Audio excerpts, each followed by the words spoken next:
सुवर्णास किचनमध्ये तुमच्या सगळ्यांचं खूप मनापासून स्वागत आहे। आज आपण बघणार आहोत हिरवी मिरचीचा ठेचा कसा बनवायचा। तर त्यासाठी मी इथं या तिखट हिरव्या मिरच्या घेतलेल्या आहेत आणि ज्या थोड्या फिक्कट हिरव्या रंगाच्या असतात तर त्या थोड्या कमी तिखट असतात। तर या मी तिखट मिरच्या घेतल्या आहेत। तर याला पहिलं स्वच्छ धुवून घेतलं पाण्याने आणि मग एका कापडाने पुसून घेतलेले आहेत। त्यानंतर इथं घेतलेला आहे एक लसूणचा गाठा सोलून घेतलेला आहे आणि इथं भाजलेले शेंगदाणे घेतलेले आहे। तर सगळ्यात आधी हिरवी मिरची कट करून घेते म्हणजे जेव्हा आपण ह्याला भाजू तेव्हा त्या अशा उडणार नाहीत त्यासाठी ह्याला असं कटिंग करून घेऊया। याचे मी दोन दोन भाग करून घेत आहे। असे संपूर्ण हिरवी मिरची इथं कट करून झालेली आहे। तर आता याला भाजून घेऊया। मिरची भाजण्यासाठी मी इथं गॅसवर एक तवा ठेवलेला आहे। तर आता यावर संपूर्ण मिरची टाकून घ्यायची आहे आणि त्याचबरोबर लसूण पण आणि हे दोन्ही पण आता मीडियम फ्लेमवरती चांगलं असं भाजून घेऊया। एकसारखी अशी चांगली भाजून घ्यायची आहे मिरची आणि लसूण मी आता सध्या कोरडंच भाजून घेत आहे। तर तेल नाही टाकलेलं आहे, तेल नंतर लागणार आहे आपल्याला। तर मिरची आणि लसूण छान असा भाजून झालेला आहे। आता एकसारखा मस्त अशी भाजल्या गेलेली आहे मिरची पण आणि त्यासोबतच लसूण पण।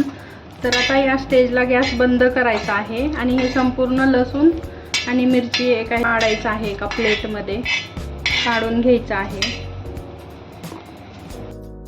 आता इथं मी एक खलबत्ता घेतलेला आहे। तर मी ठेचा याच्यामध्येच असा कुटून घेणार आहे। तर इथं मिरची लसूण आणि शेंगदाणे हे सगळं एकत्रितच आता ह्यामध्ये टाकायचं थोडं खलबत्त्यामध्ये। जर तुम्हाला मिक्सरमध्ये करायचं असेल बारीक तरी पण तुम्ही करू शकता मिक्सरमध्ये पण किंवा मग असं खलबत्त्यामध्ये पण करू शकता। तर आता यामध्ये थोडं थोडं मी असं हे टाकून असं बारीक चांगलं असं करून घेणार आहे खलबत्त्यामध्ये।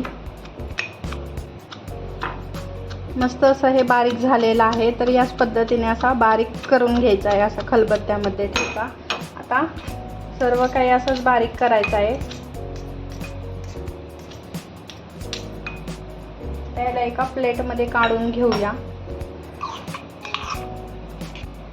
तर याच पद्धतीने सर्व काही ठेचा करून घ्यायचा आहे याच्यामध्ये खलबत्त्यामध्ये बारीक। संपूर्ण ठेचा असा बारीक करून घेतलेला आहे मी खलबत्त्यामध्ये।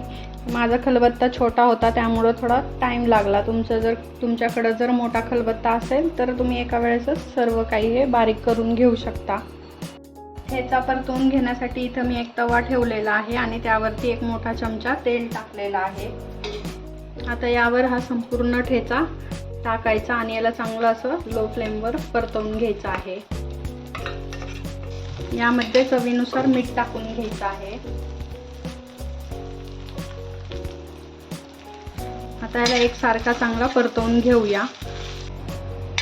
4 ते 5 मिनिटं झालेले आहे आणि मस्त छान असा ठेचा आपला गेलेला आहे। दिसायला तर हा भन्नाट दिसतोच आहे आणि खायला पण तितकाच झणझणीत लागणार आहे। 4 ते 5 मिनिटं झालेले आहे। तर आता गॅस बंद करून घेऊया। झणझणीत आपला इथं मस्त मिरचीचा ठेचा तयार झालेला आहे। तर ज्यांना तिखट खायला आवडतं त्यांनी असा मिरचीचा ठेचा किंवा खरडा पण म्हणतात याला, तर ते नक्की ट्राय करा। हे तुम्ही भाकरीसोबत किंवा पोळीसोबत पण खाऊ शकता ठेचा किंवा रोजच्या जेवणामध्ये पण तोंडी लावायला घेऊ शकता। तर तुम्हाला माझी रेसिपी कशी वाटली मला कमेंट करून सांगा। आवडली असेल तर लाईक करा, शेअर करा आणि अजूनपर्यंत तुम्ही माझ्या चॅनलला सबस्क्राईब केले नसेल तर सबस्क्राईब करा। परत भेटू अशाच झणझणीत रेसिपीसोबत। धन्यवाद।